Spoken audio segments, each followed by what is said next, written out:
Hello everyone, my name is Michael and I work with Insight Pact. I will be ensuring that you have a smooth experience with Zoom today.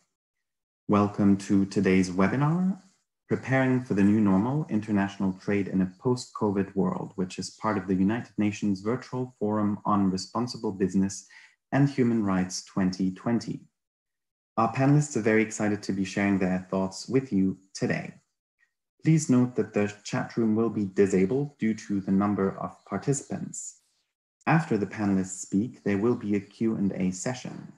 Please do send your questions into the Q&A window, which you can open by clicking the button that says Q&A on the bottom of your screen. The moderator will be looking at the questions submitted there. Again, welcome everyone. This is the webinar, Preparing for the New Normal, International Trade in a Post-COVID World, which is part of the United Nations Virtual Forum on Responsible Business and Human Rights 2020. The webinar will start shortly at 3 p.m. Bangkok time. Please note that the chat room will be disabled due to the number of participants. And after the panelists speak, there will be a Q&A session. Please send your questions into the Q&A window, which you can open by clicking the button that says Q&A on the bottom of your screen. The moderator will be looking at the questions submitted there. Please also note that the webinar will be recorded and the recording will start at the official starting time, 3 p.m. Bangkok time.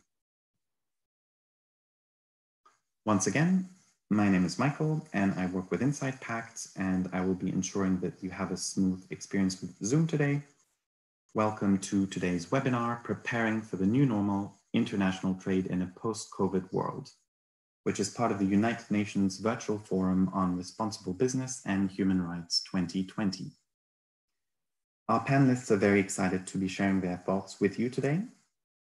Please note that the chat room is disabled due to the number of participants, but after the panelists speak, there will be a Q&A session. Please send your questions into the Q&A window, which you can open by clicking the button that says Q&A on the bottom of your screen. The moderator will be looking at the questions submitted there. The webinar will start shortly in about 2 minutes at 3 p.m. Bangkok time.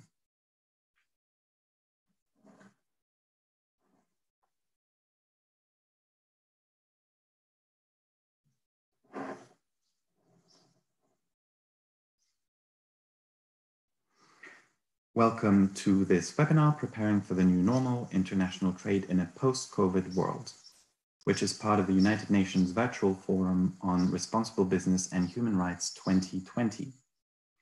The webinar will be starting shortly.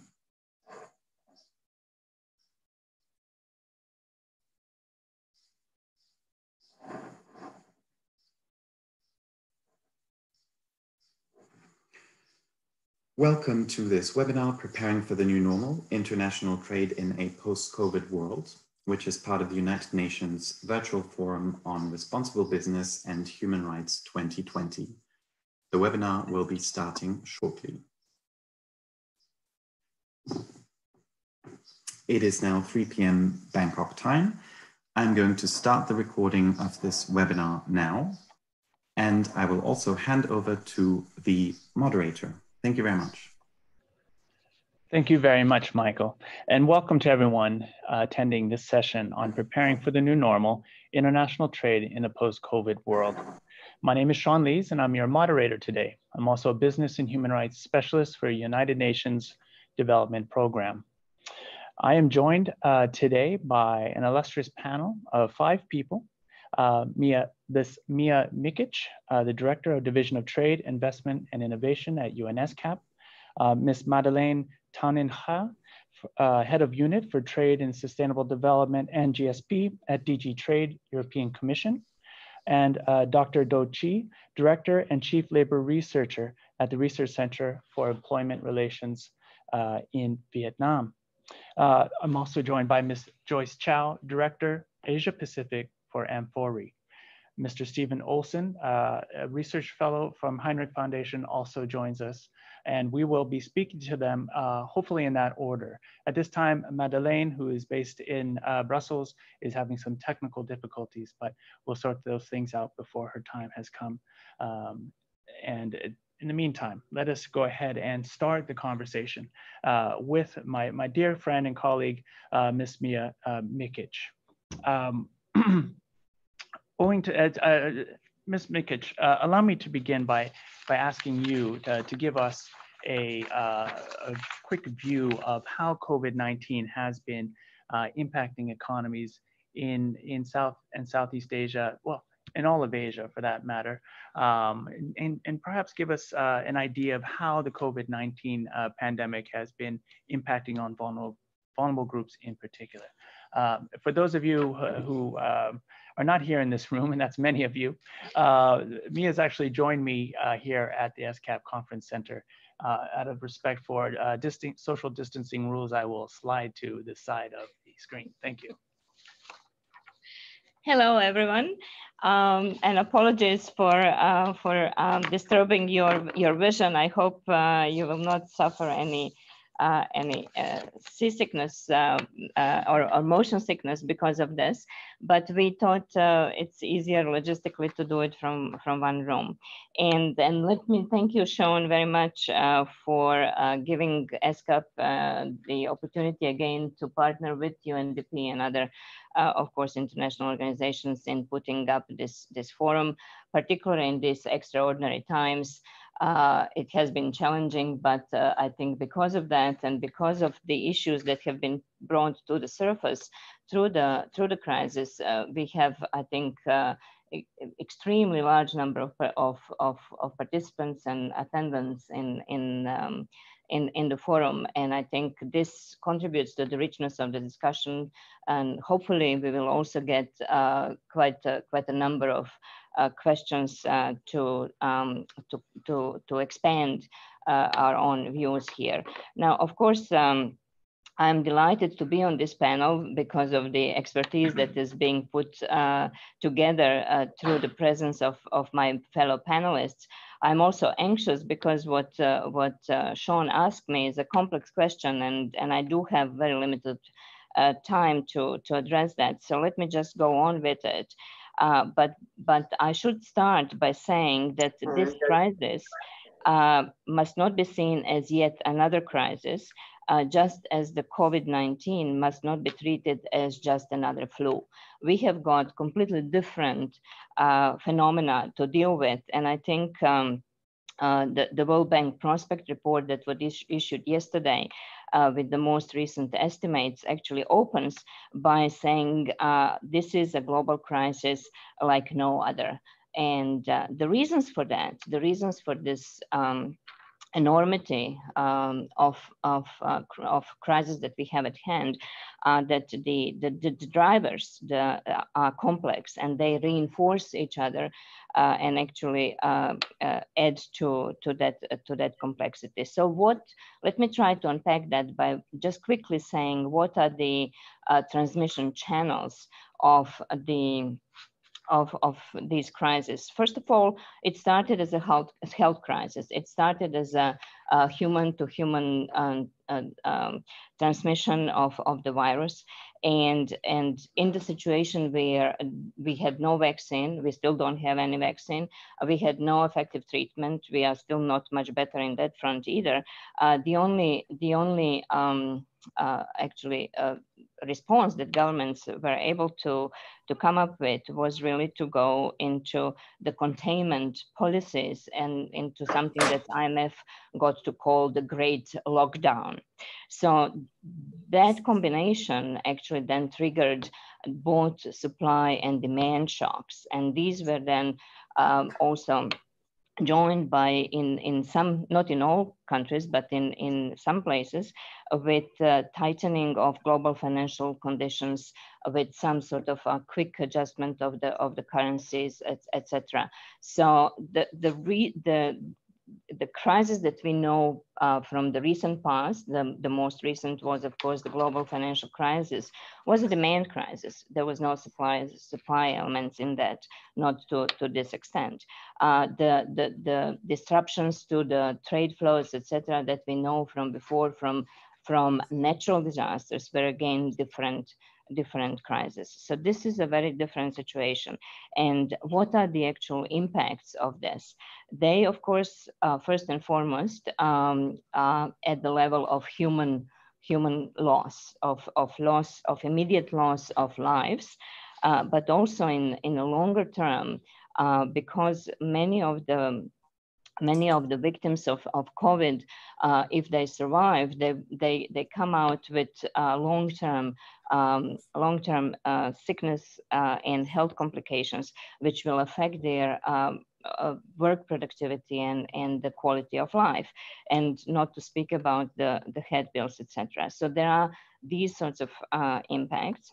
Then we have economic impacts, and the curtailed production and banning of border crossings for both people and cargo actually brought production and international commerce and also within the countries, actually, transactions on their knees, resulting in significant contraction of GDP, of employment, of foreign exchange revenues, remittances, and business revenue in general, closures of businesses, and not only small and medium-sized companies, but as we know by now, quite a number of large company bankruptcies, etc. So, in terms of in terms of activities that got really hit, were all of those that are reliant on access to the foreign markets or foreign consumers, and all of these are linked, as we know, with the global value chains in the sectors like tourism, travel, education, etc. Also, economies that got really hurt among those are the suppliers of commodities, especially oil, because of this drop in demand resulted in the price changes as well. So these were then folding out into the social impacts, and the social impacts, of course, just presented as deepened inequality, as increased poverty, reappearance of hunger in some cases, and of course, less attention to other diseases and treatments, domestic and other violence, and etc. And some may be thinking that these are just transitory, and as soon as we get the virus under control, they will be gone away. I don't think this is going to be the case, because some of these will actually feed into the long-term problems. And in just one example is, for example, the case of interrupted education of many children that have no access to digital schooling or access to internet as such. And so their education, plus also, of course, employability later on, if they are teenagers or young adults, will be affected. So in more general terms, the impacts on the human capital formation is really quite important to note as well. If I may, Sean, just for another minute or so, I would like to quote some of the estimates that the World Bank prospect brought out yesterday, and I could have also quoted ESCAP results, but we have produced those in April, and while there is a slight difference in the levels of the quantification of impacts, the direction is the same. So it is a downward direction. Everything is actually getting down. And Sean has forbidden us to use PowerPoint. So you know, it's very difficult to actually tell a story that is based on numbers without a PowerPoint. And so I'm cheating. And so I have produced a little, I don't know if you can see it on the screen. I just wanted to show the direction of trends. And this is only for for example, global trade. So everything is really going down very steeply, very quickly. And let me now give you some of the numbers that described there. So the contraction of the global GDP that is estimated for 2020 is around 5.2%. That is a combination of the contraction of 7% for the advanced economies and about 2.5% for the what we call the emerging market and developing economies. And Asian economies among the others are still staying around the on the positive side of zero, but not all the economies in Asia. And so we have quite a sharp decrease in some of the economies like Thailand, Malaysia, Philippines, etc. Trade is going down the tube. And so the estimates of the World Trade Organization go with the number of up to 32% of the contraction, foreign direct investment as well, etc. So who has been hurt the most from these downward trends? Unfortunately, always the same group of vulnerable sort of suspects, if you want, if I may use that term. It's women. Because women work in labor-intensive sectors that have been hurt through this crisis, like textile, hospitality, tourism, etc. It is migrant workers because of not only loss of remittances, but also no compensation for the job losses, etc. Some of the shared economy workers, and of course, in general, micro and small and medium-sized enterprises. So let me stop here, Sean, in terms of just laying out the impact on these, if you wish, aggregate indicators, and then we can go deeper if need be, if there is time. Okay. Thank you. Thank you, Mia. Indeed, I like this notion of as a crisis like no other, just as if COVID-19 is a flu like no other. It's a very poignant comment, and thank you too for the background, the statistics, some of the top line information we need to dig deeper into the subject matter at hand. What we really want to answer today with our expert panelists here is that in the context of COVID-19, and with particular reference to this downward trend in all indicators, frankly, except for one, inequality, with particular reference to the downward trend and the increase in inequality and the ongoing human rights risks in some global supply chains or in some supply chains that run through Asia. What is the role of trade policy in helping Asia to build back better, to get those downward trends to start pointing upwards again? So what is the role of trade policy in helping us get back on our feet, to help us, in fact, build back better? And so, Mia, thank you for the introduction and giving us a scene setting. It's very critical for the next conversations we have in front of us. It's not clear to me, Michael, from our technical facilitator yet, whether Madeleine is available. Not seeing her on my screen makes me think that we're still struggling to get her online, but she'll be back with us momentarily. Not yet, in fact, is the message. Thank you. So we're going to skip Madeleine for the time being and go directly to Miss Dr. Do Chi. As many of you know, and certainly as Dr. Chi knows well, Vietnam ratified the EU-Vietnam Free Trade Agreement just 2 days ago, I believe. Notably, the agreement requires both the EU and Vietnam to comply with core international labor standards of the International Labor Organization. Turning now to Dr. Chi, our Director and Chief Labor Researcher at the Research Center for Employment Relations in Hanoi. We would like to get a better understanding of the significance of this agreement. It's early days, of course, but Dr. Chi, welcome, and please tell us, what is the impact of the newly ratified EVFTA, this new European EU-Vietnam Free Trade Agreement, and what impact has it had in the lead up to the ratification in both the EU and in Vietnam, and what sort of impact do you see it having going forward? Thank you very much, Sean, and good afternoon, everyone. I'd like to thank the UNDP for inviting me to this very important panel, and I'm very honored to share the panel with distinguished guest speakers. Regarding your question, Sean, actually the EVFTA is a very special trade agreement for both Vietnam and the EU, because you know that the negotiations for the trade agreement itself was wrapped up in 2015, so almost 5 years ago. However, in the past 4 or 5 years, the negotiations continue between EU and Vietnam. And you know that because the main text is already negotiated, the negotiations continue about making sure that Vietnam have a very clear commitment to comply or to promote the core labor standards. And for the case of Vietnam, we still have 3 core conventions that are not ratified yet, which is Convention 87 on premium association, Convention 98 on collective bargaining, and Convention 105 on forced labor.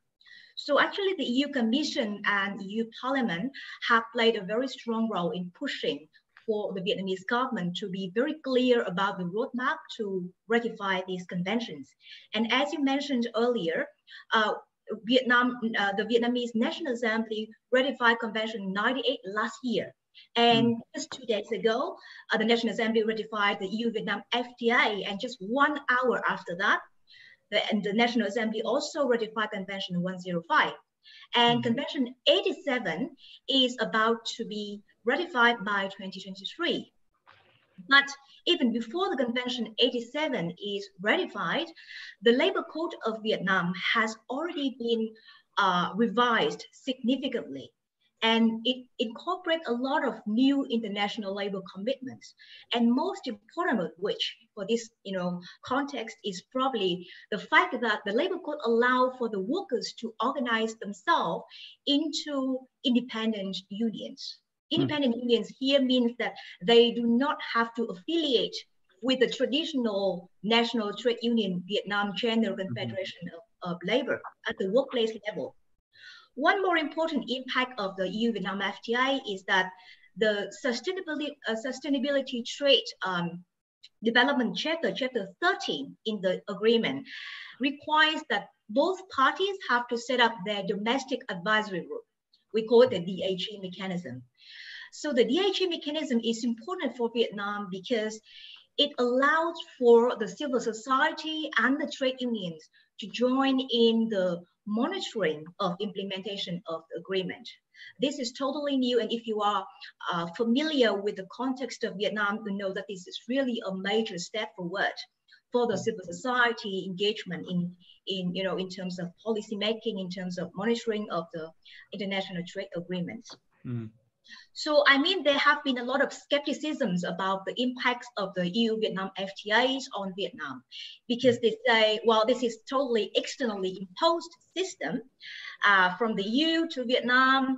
And they say, well, the free trade agreement between the EU and South Korea have not got a lot of impacts on labor conditions in South Korea itself. And then they say, well, there have been studies saying that this is a kind of trade-off of Vietnam for the trade benefits, and the Vietnamese government will not really implement changes on the grassroots level. However, based on my own research, because I've done research on the EU-Vietnam FTA and the TPP for a while, and we found that actually the labor reform that has just happened in 2019 and also now this year comes not only from the external pressure, but also from internal demand for labor reform. And this started as early as 2005 and also discussed a lot in 2009 when we revised the labor code last time. So reformists inside the government really support labor reform. But together with the external pressure, this has become real.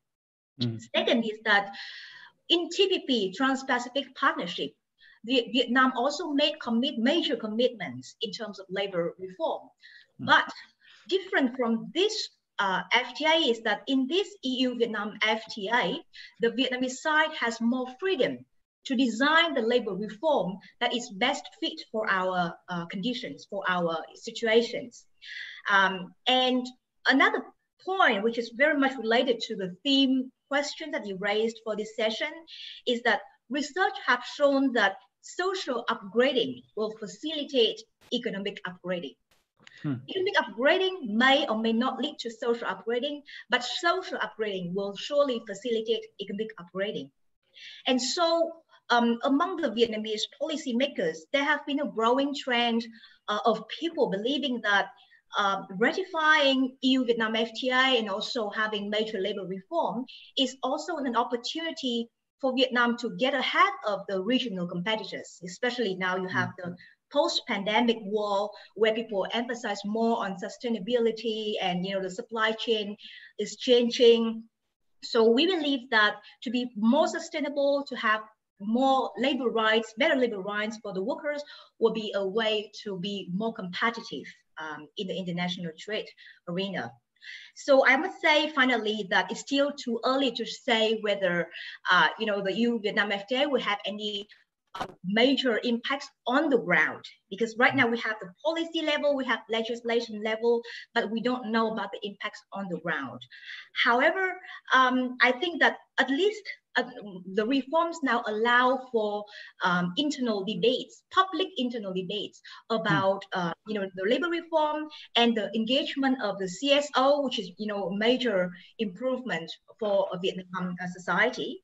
And we think that in order to make this EU-Vietnam FTA really have an influence on labor rights in Vietnam, it needs to have solutions to very important challenges for the labor administration in Vietnam. For example, we have to deal with the legacy of very old union system.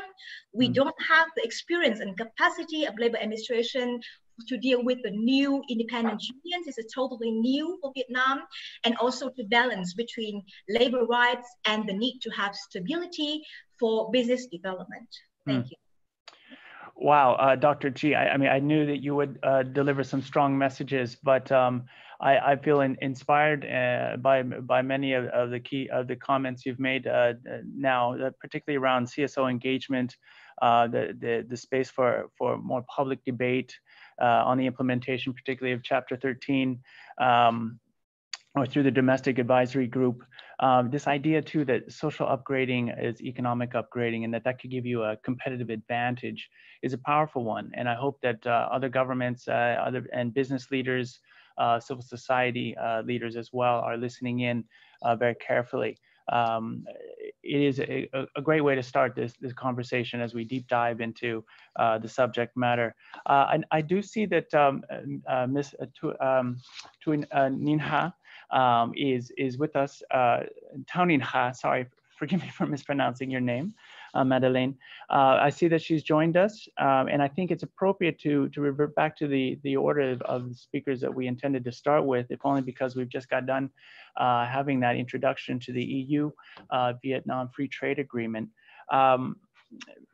Madeleine, welcome. Glad you could make it. I see that you're muted. Maybe unmute, and then I'll go into. Thank you. Thank you so much. Sorry for the little technical hassles. Not at all. Not at all. Listening to this wonderful Vietnam introduction, maybe that was even a better scene setter. So, thank you very much. Indeed, indeed. Well, thank you for being here. Thank you. As you're well aware, there's been a lot of discussion on sustainability and human rights and climate solutions in the context of the post-COVID-19 recovery, and yet there hasn't actually been clear what this looks like through the trade lens. We need to get the community of experts and practitioners, legal and otherwise, into this conversation that come from the trade community. So I'm glad to have you here with me today to help explore this topic.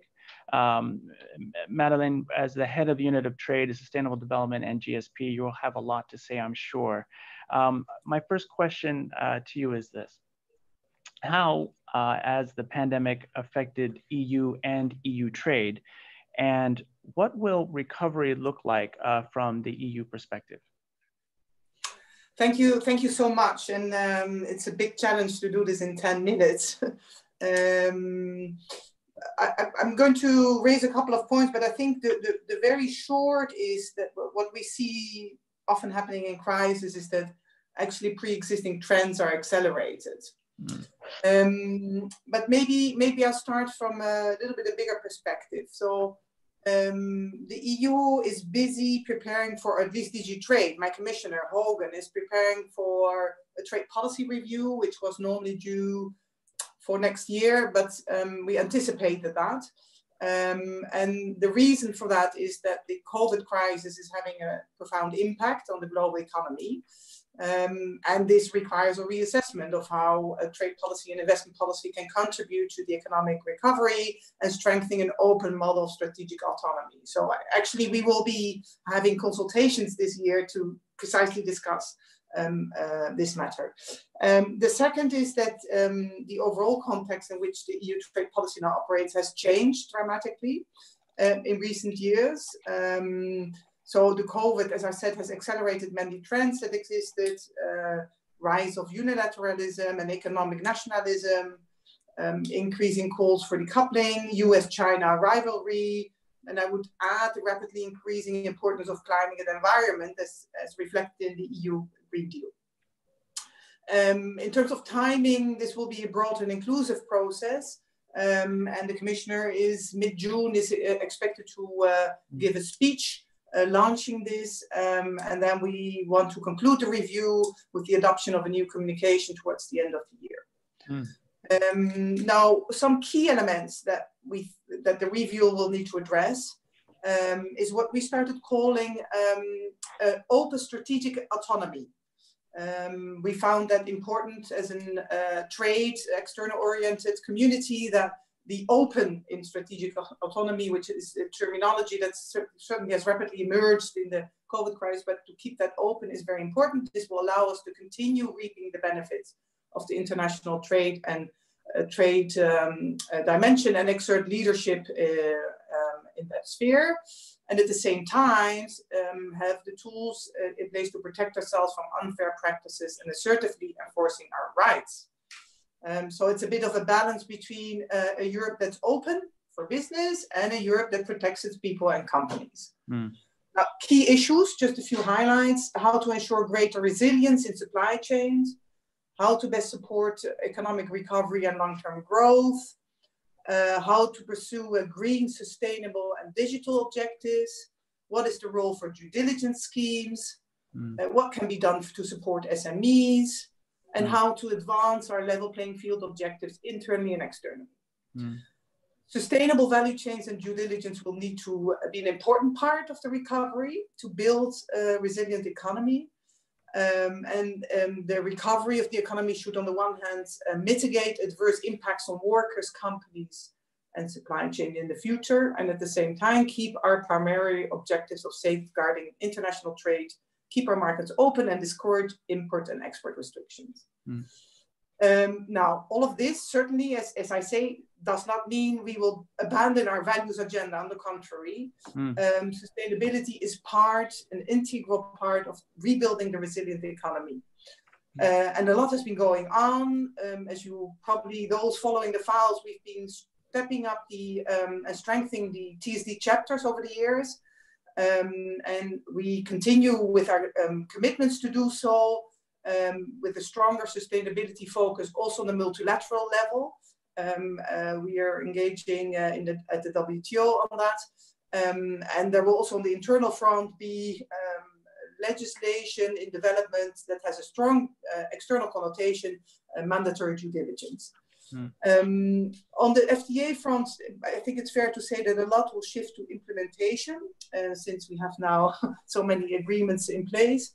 And this will be we will speed this up with the appointment of a chief trade enforcement officer.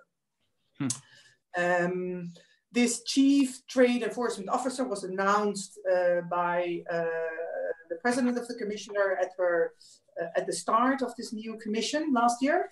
We'll have a high profile and work on the enforcement agenda. And this will include TSD chapters. And this will come up come on top of our already stepped up efforts on enforcement.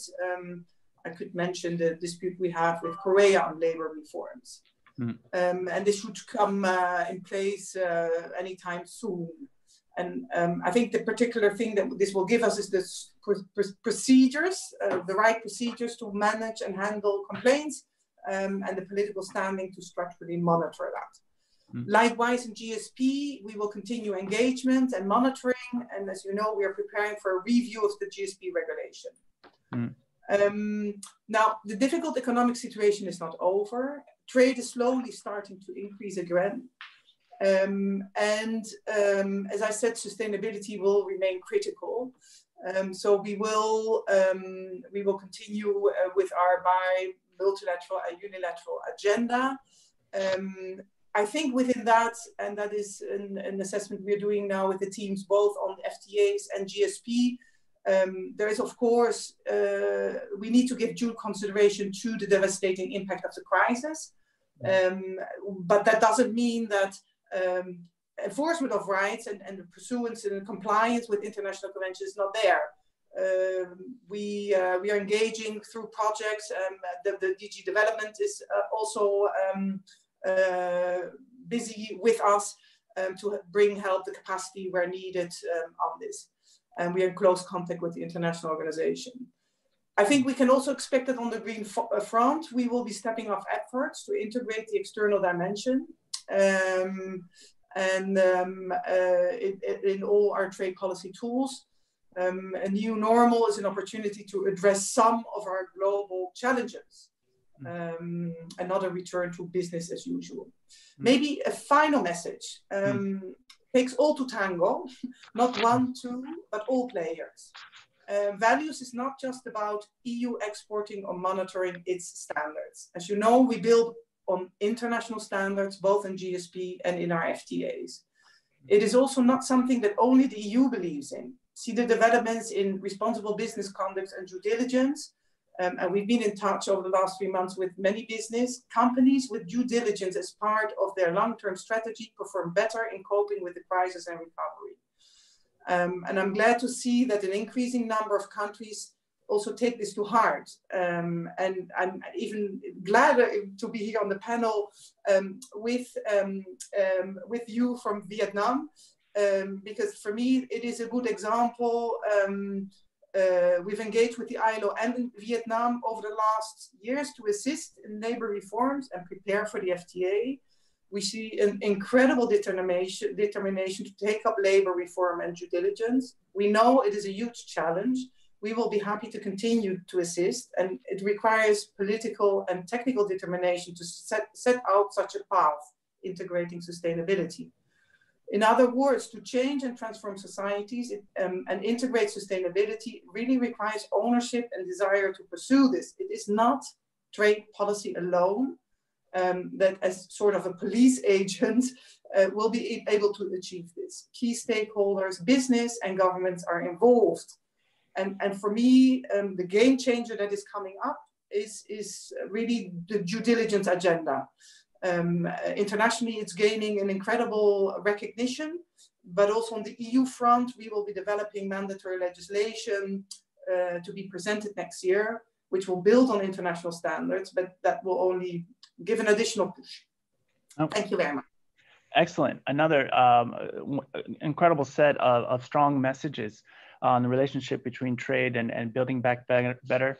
I want to just one point of clarification. You said the trade policy review, the consultations will begin mid-June, so next week. Okay, and for our listeners, how wide is the consultation, and how could they give their inputs if that's actually open to civil society and others?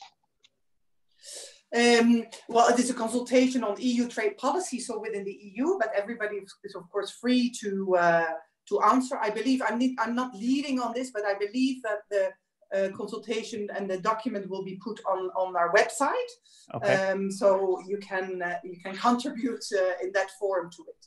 Well, we'll look forward to that opportunity. And just some other remarks. I'm happy to hear that even as you pursue open strategic autonomy, that your trade with values and will continue. your policy of integrating trade policy and EU's very strong human rights policy will remain aligned.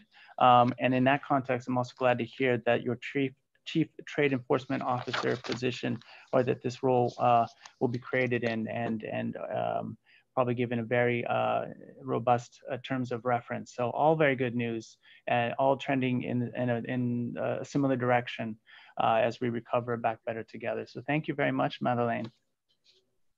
I'm going to turn now to someone who wades deeply into conversations with the Asian business community on a daily basis, Ms. Joyce Chow, Director of Asia Pacific for Amphori. Welcome, Joyce. Hi, Sean and everyone. Thank you. We've seen a lot of trade tensions this year, of course, between important Pacific powers, but we've also seen a strong willingness, haven't we, for people to come together under multilateral frameworks such as RCEP, CPTPP, and to sign up for increased trade or to reduce tariffs, to reduce other barriers to tariffs and investment, or rather barriers to trade and investment. Regardless of all this action, though, because of COVID-19, there has been a very steep decline in trade volumes. And of course, that was illustrated in some detail by our colleague from SCAP.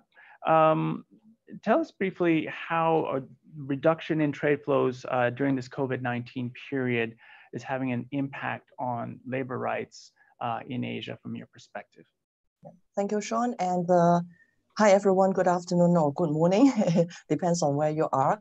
It's my pleasure to share our views on behalf of Amphori, particularly what we face under COVID-19 in this Asia-Pacific region. Before I start to share how unprecedented, how enormous impact we have because of the COVID-19 and the supply chain related to our members, I want to send my congratulations on behalf of Amphori to EU and Vietnam. The free trade agreement come to enforce the ratification. Very good news, because yesterday I received a courtesy note from the Vietnamese Consulate General in Hong Kong, informing me this good news, because last year, October, we brought many of our global buyers and suppliers, discuss what would happen, how can we get prepared when this FTA come into force. So now we see this good news. Why I start with this congratulations, because in the past half year, we have been receiving very negative or very upset messages or news from around the world because of COVID-19.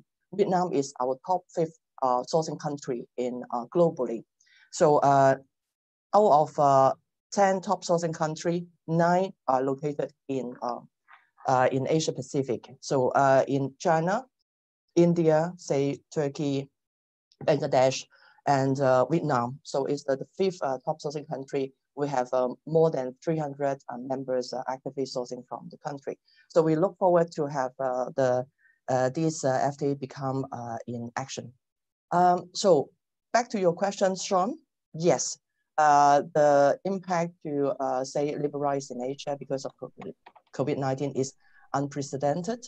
It is enormous all around. And I would like to quote a few figures. For the advantage today, we don't have the ILO representative. So I think some of the figures set the scale of the impact.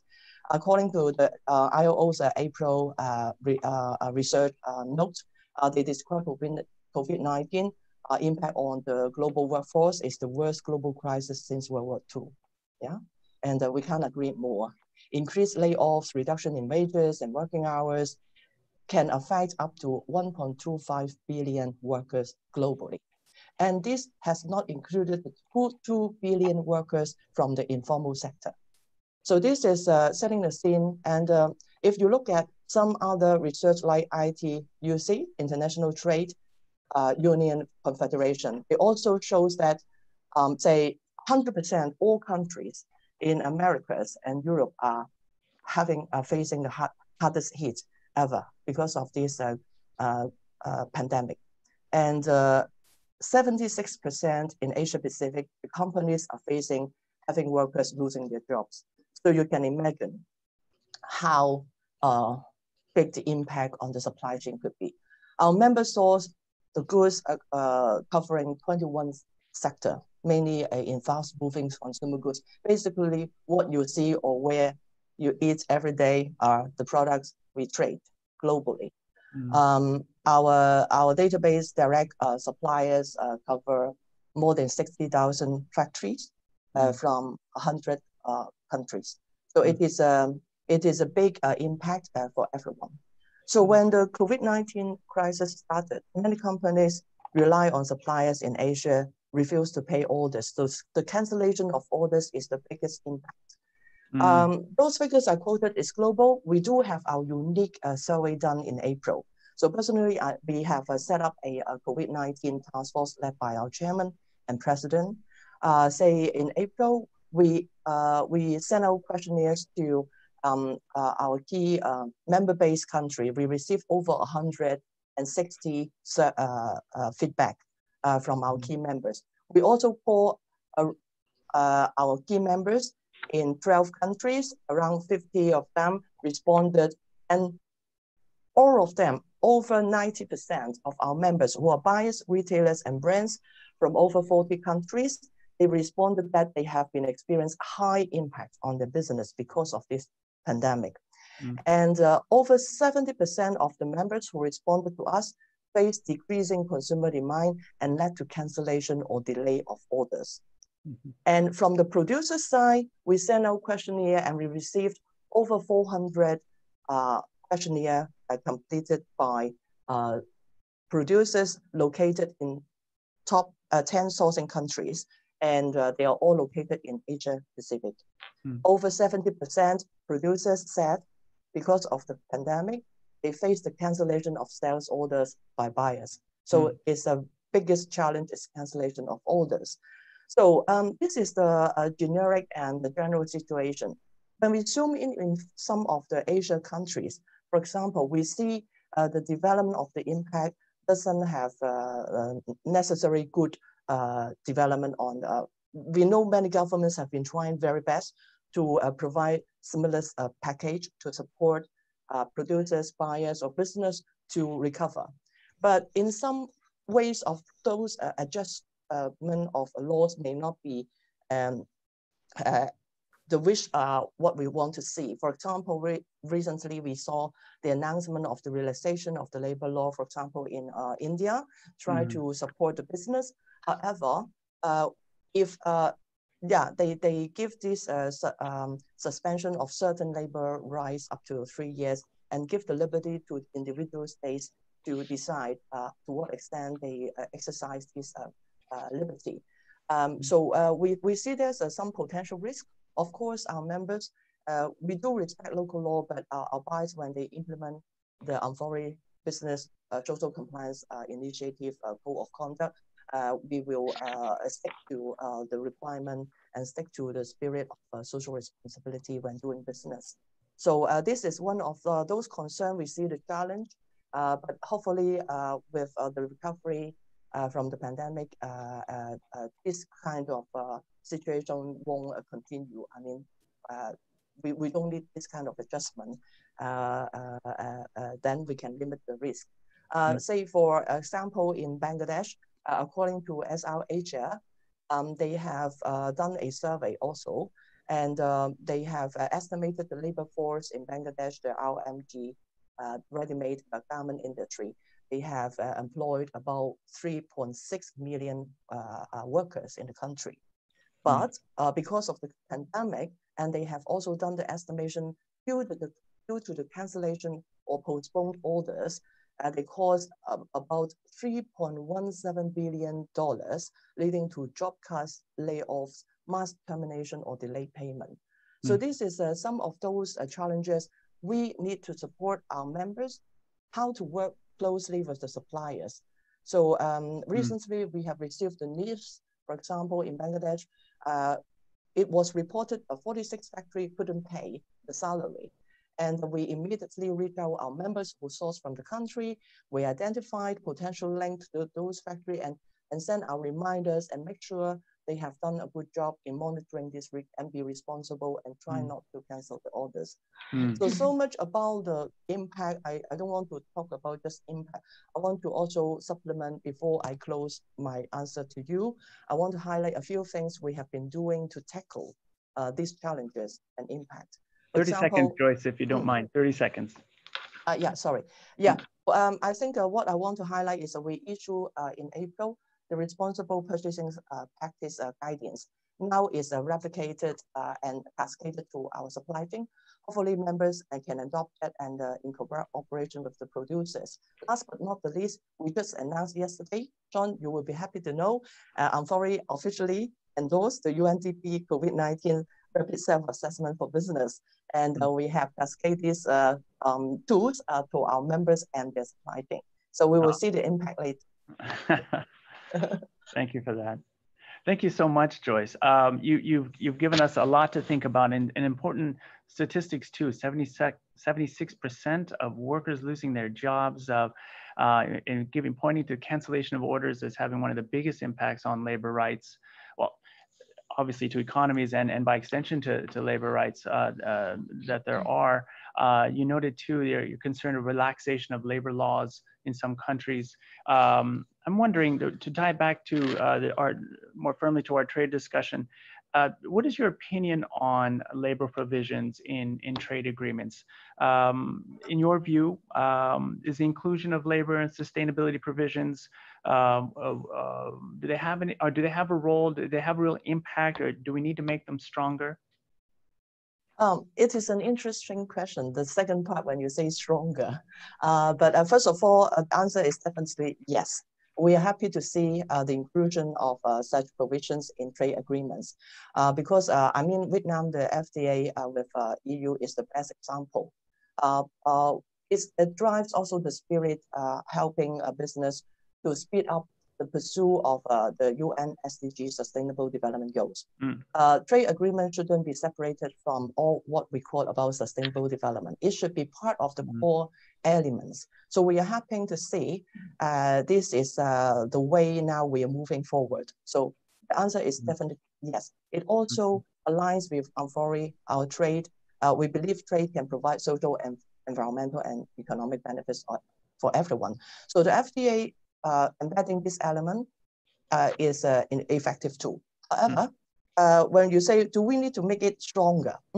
If you listen to Dr. Dochi just now, you see challenges when we implement such kind of, say, very stringent requirement, especially monitoring the social or environmental performance. When we say stronger, doesn't mean we need to make the demand more stringent. I think is how do we implement? How can we empower the business to comply? So I think when we say make it stronger, is more focusing on implementation. We being the global organization, how can we leverage our resources? We are also very supportive to EUs when they formulate different trade, say, agreement. For this particular one, our advisory team in trade also actively involved during the discussion of drafts of the agreement. So when we say stronger, we can say deeper when we do implementation. And all the perspective, when we say stronger, should be broader. EU have been, say, signing the different FTAs with different countries, but in terms of ASEAN, Vietnam, Singapore are the only two. So I know it would be good if we can see this kind of element in the FTA forthcoming can be broader. When you look at, you mentioned about, Sean, you mentioned about RCEP, right? The regional, what's the full name of RCEP? Comprehensive Economic Partnership. Yes, Regional Comprehensive Economic Partnership. Thank you. We have the trade expert here. And if you look at it, regrettably, actually, the social and labor element, sustainability element is very weak, if not none. And so we would like to see, I know recently they have the 30th round of discussion or meeting. We hope this element can be embedded into it. And we hope India can be back because they pulled out last November. And the other one, when we say broader, for example, if you also mentioned about CPTPP. If you look at it up to this moment, out of the 11 countries, only 7 has ratified. But still there are 4 countries have not ratified. So this is something, yes, they have these strong elements we are happy to see. However, if all the signatories are not committed fully together, that will limit the impact. Yeah.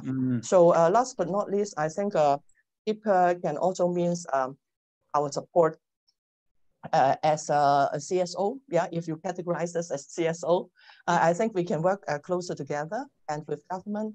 And we provide free training to factories globally because our members trade with them. And we are happy to work closer with, say, country like Vietnam in the coming future. After the pandemic, we are resuming hundreds of sessions in different countries and say social compliance, say what are the solutions, best practices. That's our role. We're happy to contribute, and I'm so happy to join this kind of discussion, learn a lot, diverse development, and we will try to digest and share with you later too. Yeah. Thank you, Joyce. Thank you, Joyce. And I hope you'll make all these views available to the European Commission when the trade policy review consultation period begins. Certainly your voice is well respected both in Europe and in Asia. What so far speakers have made abundantly clear is that COVID-19 has had a devastating impact on trade, on economies, on workers. And yet what this signifies is that the baseline from where we start to build back better is very low. We're starting from below the point before we started, before COVID-19 emerged rather. So that baseline being at such a low point is going to be hard to recover, and it's going to be hard for, I think, countries, well, for economies to avoid taking shortcuts. But there's even some people that are suggesting that things, it's not that building back better is going to be hard, but it's that the new normal is going to be a lot different than people think. And in that regard, I'm glad to have our next speaker, Stephen Olson from the Heinrich Foundation here with us, who's going to talk a little bit about his views on where trade is going.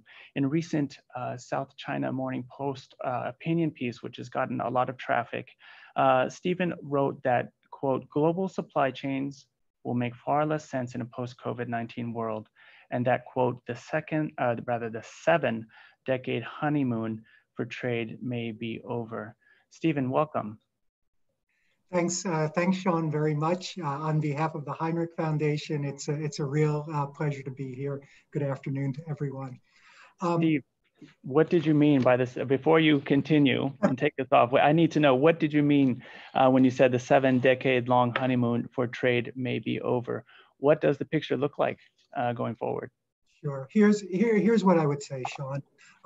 In the 7 decades or so since the establishment of our modern global trade system, there has been tremendous confidence in the economic and developmental benefits of economic trade and deeper economic integration. And if we just look at the economic trajectories of so many economies here in East Asia, we can see substantial and ample evidence that would justify that confidence. But the coronavirus pandemic has reminded us that there is another side to the coin, that despite these substantial benefits associated with trade and integration, it can also bring a certain amount of vulnerability and a certain amount of risk. So from my point of view, I don't think there's any question that the pandemic is forcing a very fundamental reconsideration and recalibration of our approach to international trade. So traditionally, we've placed a premium on economic efficiencies in trade. But I think in the post-COVID world, as we try to strike a balance between those economic efficiencies on the one hand and ensuring security of supply on the other hand, I think you're going to see that pendulum start to tip a little bit into the direction of greater security of supply. And in fact, I think this trend is already well underway. We're seeing businesses and governments taking concrete steps to mitigate dependency risk in international trade. I expect that trend to continue, and I think we'll see it manifest in a number of very concrete tangible ways. Number one, I think you're going to see a deliberate effort to diversify trade and to avoid over-reliance on any single country. Now, of course, as a practical matter, in a lot of instances, that's going to mean China. Number two, I think you're going to see shorter supply chains and more domestic production. And number three, I think you're going to see a greater emphasis on regional trade. And I think that could hold tremendous significance for the CPTPP. I don't think that there's any question that during the course of 2021, we're going to see additional members, new members join the TPP, and I think it actually could be several members. Now, I should also mention that, as is so frequently the case, technology is playing a role here and is accelerating some of these trends that are already underway, in particular, the shorter supply chains and the greater domestic production. We're seeing more automation in manufacturing procedures. As we have greater automation, it reduces the comparative advantage of lower wage rates. Of course, lower wage rates are a fundamental part of the economic rationale for establishing extended global supply chains in the first place. And the other thing I'd mention, of course, is additive printing or 3D printing, which increases the capability of companies to produce domestically, or for that matter, anywhere that they like. Now, to be clear, I'm certainly not suggesting that we're going to see a reversal in globalization. I'm not suggesting we're going to see sort of a full-scale turning away from international trade. And I certainly don't think that we're going to see the global supply chains abandoning China. There are simply too many compelling competitive advantages that China possesses. But I do think we are going to see a very fundamental recalibration in our approach to international trade. And whereas during that 7-decade honeymoon for trade that I made reference to, that we placed a premium on economic efficiencies, I think now we're going to see a greater recognition that trade, especially across extended supply chains, can also bring risks and vulnerabilities that have to be mitigated against. Now, I should also add that for those of us who believe in international trade, for those of us who support international trade, this is not necessarily a bad thing, because I think a lot of these changes that are going to be made are actually going to make trade more sustainable over the long term, and I think that's certainly a positive thing. Steve, I hate to say it, but everything that you said at the top half seemed to contradict this notion that you were not saying that there's going to be a reversal in globalization. It actually feels like we are going to see maybe a slowdown in the process. Would that be fair? Yeah. What we're not going to see wholesale decouplings. We're not going to see across board reversal in globalization. But I guess the way I would describe it, Sean, is that, for a number of decades now, this process of steadily increasing economic integration has seemed to only move in one direction. And I think now we'll begin to see at least a partial economic disintegration. That's not a complete and total reversal of globalization. That's not a turning our backs on global trade, but just to suggest that this trend of greater economic integration doesn't only move in one direction. Okay, thank you for that clarification. And I think what you're saying too is that trade is here to stay, and even if it's on its current downward trajectory, it will be coming back. It will be there to satisfy consumer needs and demands. And so that leads me to my next question for you. And I'm sorry, we're running out of time, so I'm going to ask you to give as pithy a response as possible. If trade is here to stay, how do we ensure that trade contributes to the building back better that's been called for by, for example, the UN Secretary General, but also by key leadership in all regions of the world today. How can we ensure that trade contributes to sustainable development? How can we use trade to perhaps enhance greater human rights realization and labor rights realization? I think trade negotiators are going to have to very consciously and deliberately build sustainability into trade agreements. I think we're well beyond the point that we can view trade merely through an economic prism. And I think our trade agreements have to think about social capital and in the environment. How will these trade agreements improve rather than disimprove income inequality? How can it strengthen labor rights? How can it strengthen the quality of education? And of course, ensure that all of our economic activities are conducted in ways that are environmentally sustainable. So the short answer is, Sean, I think, is we need to build greater sustainability in trade agreements, not simply view trade through the economic prism. Excellent. I think certainly Joyce would agree. Well, I think all of our panelists would agree, frankly, having listened attentively. I'd like to take a moment now. We're right on time for our Q&A period. I'd like to share some questions with you. First, starting with, let me see here. Let me start first with a question for all of you. And this has to do with the gender dimensions of trade. So we have a colleague here asking, or rather an attendee asking, building on Mia's comments regarding adverse impacts on women. I believe that was one of your first comments. Are the panelists applying a gender lens to their analysis and recommendations? What steps are being taken to ensure trade policies protect and promote women's human rights over and above the rights of investors in free market expansion? There's some references here. I'll leave those out for now, but let me open the floor to any comments from our panelists. Madeleine.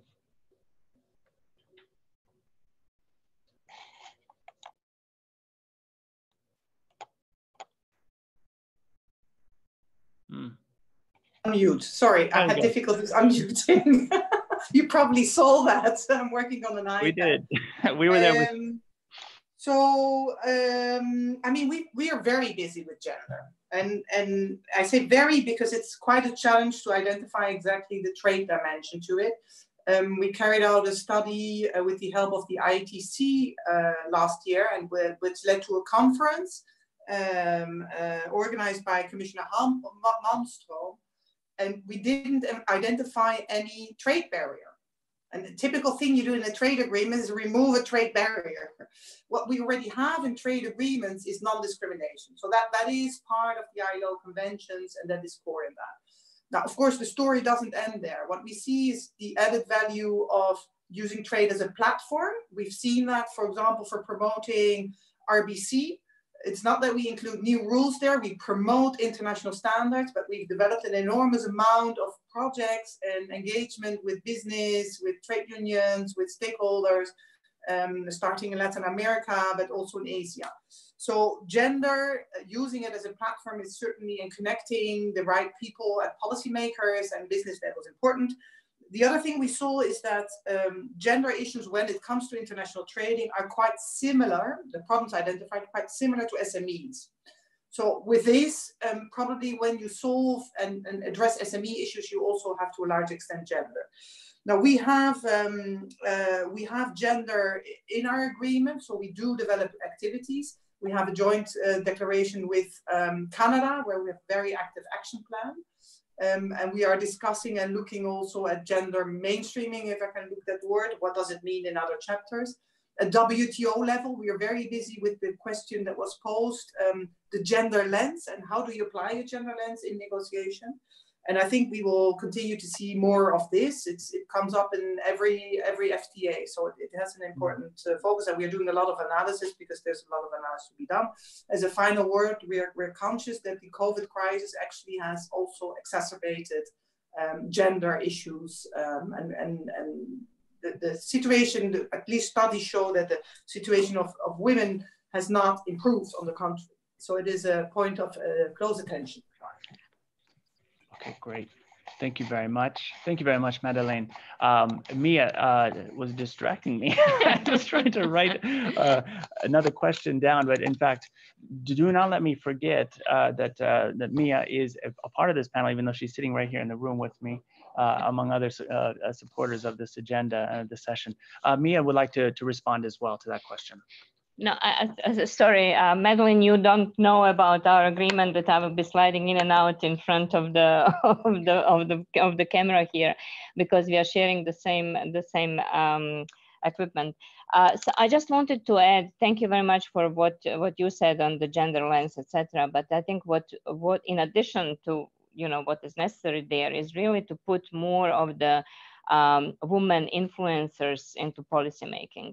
And so the research has actually shown that when the decisions are influenced and made by women, that they have a much higher quality in terms of the social impacts, and that they provide this lens in terms of not only gender, but also other social issues. So I think this is one of the area where, particularly in Asia, I think we need to somehow put much more effort in developing capacity for women leader into the policy making, and not only at the top government level, because this is where it's missing, right? And the whole of the government approach that was mentioned in by several speakers, I think also applies to gender. So it has to be mainstreamed in policies at the domestic level as well. So then it will seep also into the arrangements with the foreign parties as well. Thank you. Mm-hmm. And I believe Joyce had her hand up. So Joyce, over to you. Yeah, thank you. Yeah, we are happy to talk about gender, not only because I'm women.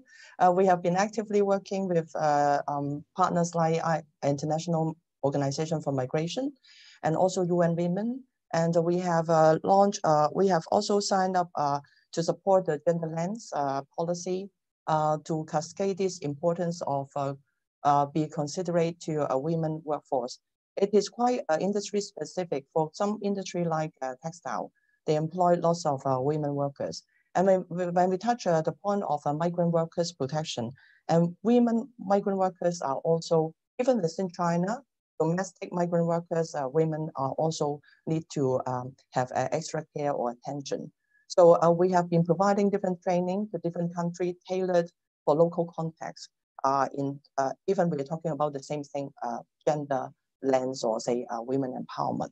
So this is our corporate global policy, and we have lots of different initiatives, and we welcome other initiatives if they want to know more about us, and we have a dedicated introduction about our works in progress on women empowerment and gender lens. Yeah, just want to supplement this, and we have some very good best practice cases collected, and we are happy to share with the industry.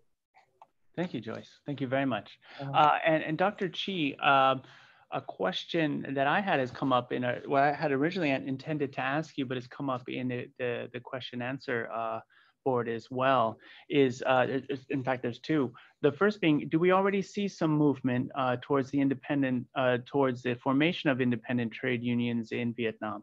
And also the second one was, are we seeing more discussion either coming out of Vietnam or elsewhere about the role of buyers outside of Vietnam also being responsible for having better pricing and sourcing policies?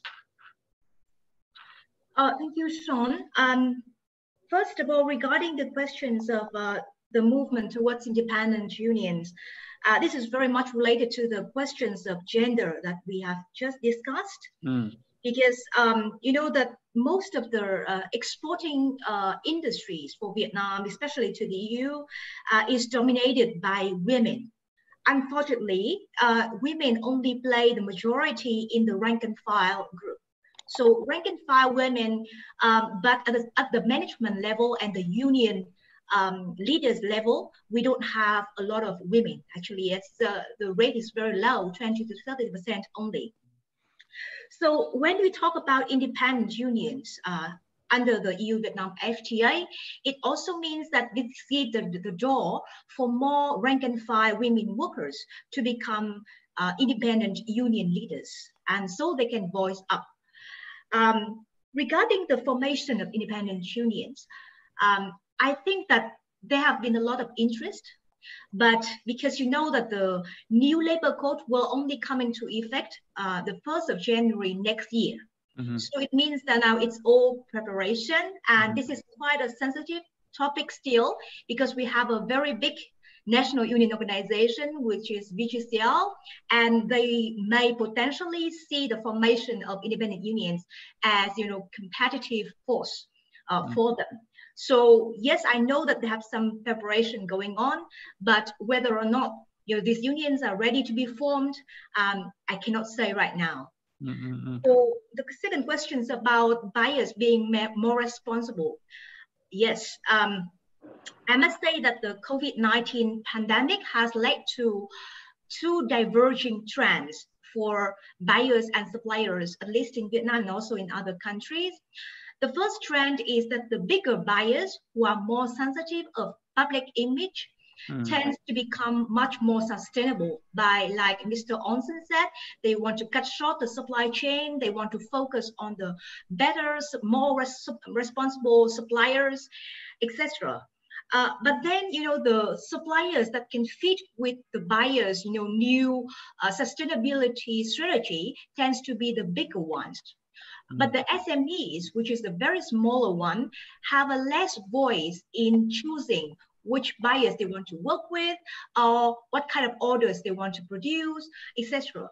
So the second trend, which is also parallel, is that the SMEs tend to be pushed into a disadvantaged position in which they will have to work with less responsible buyers who are more on cost side. So this is two diverging trends going on right now. And I think that, you know, this is a huge challenge for countries like Vietnam or Bangladesh or other, you know, manufacturing countries in Asia, because the SMEs actually account for over 90% of the enterprises in these exporting industries. Mm-hmm. Thank you very much, Dr. Chi, for that comment. I'd like to bring a question to Steve's attention. I'm guessing being a trade negotiator is a very hard job, and of course, you were a former negotiator for the United Nations, or rather, United States Trade Representative's Office. The very first question actually posed on our box was, what role will frameworks such as the Sustainable Development Goals and the Universal Declaration on Human Rights, Aid for Trade, this person names a number of different frameworks, have been in recovery. Now, with recovery in the context of trade, we mean how does a trade negotiator, if even possible, integrate things like the SDGs, the 16 SDGs, or the UN Guiding Principles on Business and Human Rights into negotiation? And what sort of precedents do we have for bringing these issues to the table in a successful manner? And where do you see the things going forward, especially as people become more and more desperate for maybe trade at any cost with given the economic circumstances? I think the SDGs and other framework agreements are very, very useful as a point of reference, and I think trade negotiators will certainly look at them very closely. But I do have to say, you know, each negotiation is so unique, and each country's circumstance is so unique that it's very, very difficult to take, you know, sort of a cookie cutter approach and kind of adopt on a wholesale basis any of the principles from some of these broader framework agreements. You know, as I said, because the circumstances in each country are so individual and have to be tailored accordingly. So certainly a useful point of reference, and I think that the relevance of that will probably increase over time. But as I said, each negotiation will need, by definition, to be very, very, very unique. Okay. Fair enough. Fair enough. Madeleine, we've received a lot of questions actually directed towards the EU policy. We've got one asking, would EU consider that? This is actually two questions. I'm going to combine them. The EU consider negotiating their free trade agreements with countries which are not signatories of the COP agreement, of the Paris Agreement, as a sort of a signal about its commitment to sustainability and trade. And the second question in our question answer box is, do you foresee extending GSP preferences to those countries which are suffering considerably right now under COVID-19 circumstances, but maybe either graduating out of due to economic reasons, or maybe under review because of human rights situations there in those countries? Thank you very much. On Paris, I mean, I think I'll give more a political answer. Because there's no rule set in stone, but I think you can see across the board the tremendous importance of the Paris Agreement. There's an enormous pressure to include Paris into our essential elements clause. And those not familiar with it, essential elements clause are, since 2009, I think, part of all the EU international agreements, and basically say that if the democratic principles of the states or human rights are systematically violated, then under an agreement, any type of preferences or other benefits can be withdrawn. And that so there's pressure now to include Paris there. And core labor standards are included in there because they are human rights, but there's now pressure to include Paris. And I think under the previous commission, you've had several who stated in order to engage in a free trade agreement, Paris countries need to be a party to Paris. So I think if we, an FTA with a country that's not party to Paris, I see that not flying very high anywhere. Now, extending GSP, I mean, GSP is not something that we can adapt to the taste of our political feeling to something. It's based on the regulation. And within that, there are very clear rules to graduate or to not graduate. So that's the process that's followed. It's not sort of if it's countries, and we are certainly following that together with DG DEFCO and other services, what the impact is of COVID and how countries are affected. And we are setting up and reaching out on aid packages. But it's not that you can just pop out GSP and say, I find this situation particularly difficult and adapt that. So my answer to that is no, that follows its normal rules. GSP Plus, certainly, you know, that compliance with the 27 conventions, international conventions, is even a precondition. Thank you very much. A question for all, and I think I'd like to end with this so that we can hear from each of you, and maybe 20 seconds each or 30 seconds each, just a few words on this.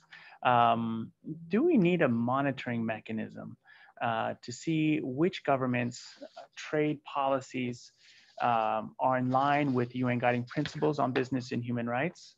Or do we need to see a monitoring mechanism that holds governments accountable to the enforcement of their policies and their labor and sustainability provisions? Currently, I don't think one exists, although WTO does have ongoing discussions about these matters. And I want to bring also Mia, don't forget to chime in as well. Is more needed to bring greater awareness of the compliance or non-compliance with perhaps a new generation of trade agreements that helps us build back better. Maybe I'll start, since we haven't heard from Joyce in a while. Joyce, just a few words on that, and I'd like to do around the table. I think I can't think of who can build this kind of a monitoring system, first of all. And I think there are challenges if we rely on putting too much overemphasis on monitoring. We forgot that, and it will consume too much resources that we can contribute to implement, or say to have self-discipline. Honestly, we have monitoring system in our system, but I don't think this is sustainable.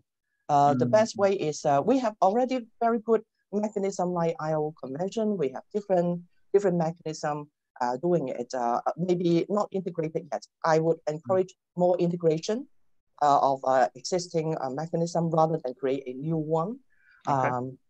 Yeah, thank you. Thank you very much, Joyce. Let's move to Dr. Chi. Hi. Well, I think this is a very tricky question, but based on my hands-on experience with, the TPP and EU-Vietnam FTA, I'd like to say that we have already got several monitoring mechanisms so far, not just with the free trade agreements that we're in, the CPTPP, the EU-Vietnam FTA. We also have to report to the ILO on international labor, the core labor standards. But what is most important is that it's not just that you have a set of standards and you come in and you monitor. Because as Madeline mentioned, we may share the same set of values. I think these values are universal. Problem is that the way we understand how these values are implemented in reality may be different. And people may believe in different stages of implementations, and they have maybe different speed or different ways to approach it. So I think that, okay, monitoring is maybe very important, but what is more important is the communication between trade partners, among trade partners. It's not just the EU or the US talk to developing countries saying, hey, you have to apply these standards, but rather to have a two-way communication of, developing countries also sharing with their trade partners about how they see these values or these standards can be implemented. I think that is the key principle that helped the EU-Vietnam FTA negotiations successful. Because, after the negotiation wrapped up in 2015, EU and Vietnam sat down for 4 years talking about how to move forwards in terms of labor reform. And that was key for pushing the real internal labor reform for Vietnam. Fantastic. We have only a couple of minutes left. I'm told by our technical facilitator on the side here that we're going to do it more rapidly now. I'm going to ask Mia, would you like to say a few words? Just a sentence. Social distancing, Sean. Sorry, I think I fully agree with Joyce and Dr. Do.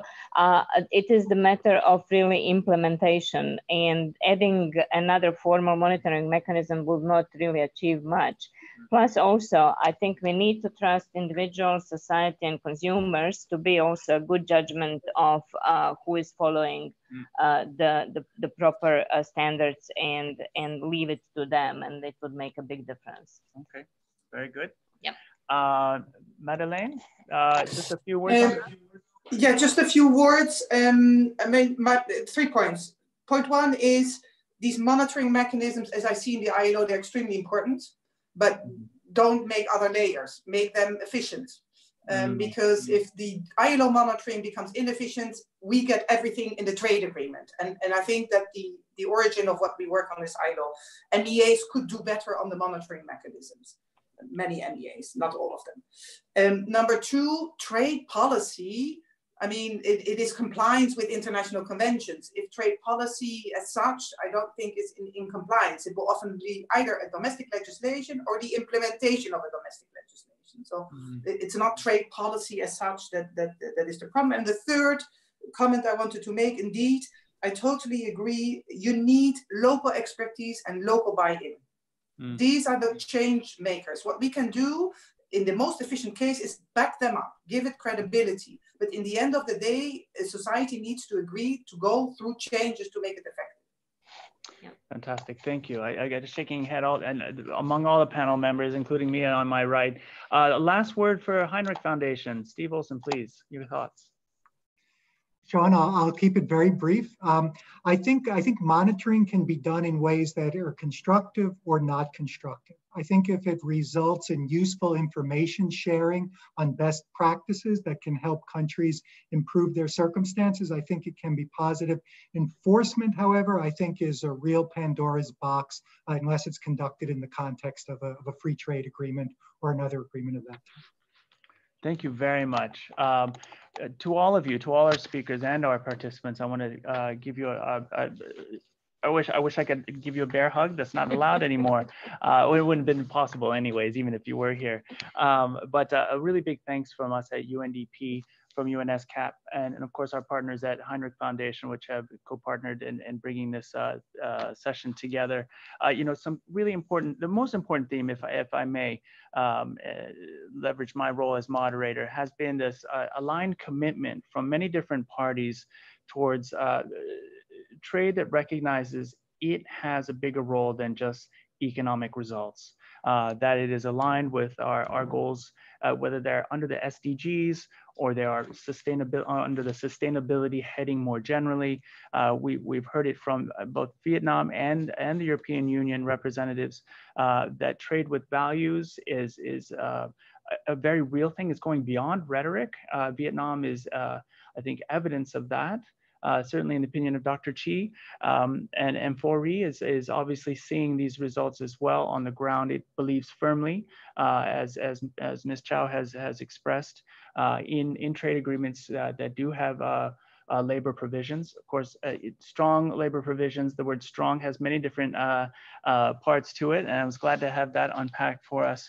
But no, it's really this joint commitment going in the right direction together that's really going to be the power, the gas, if you will, to get us above this baseline and back to the recovery into a new normal that is both inclusive, resilient, and sustainable.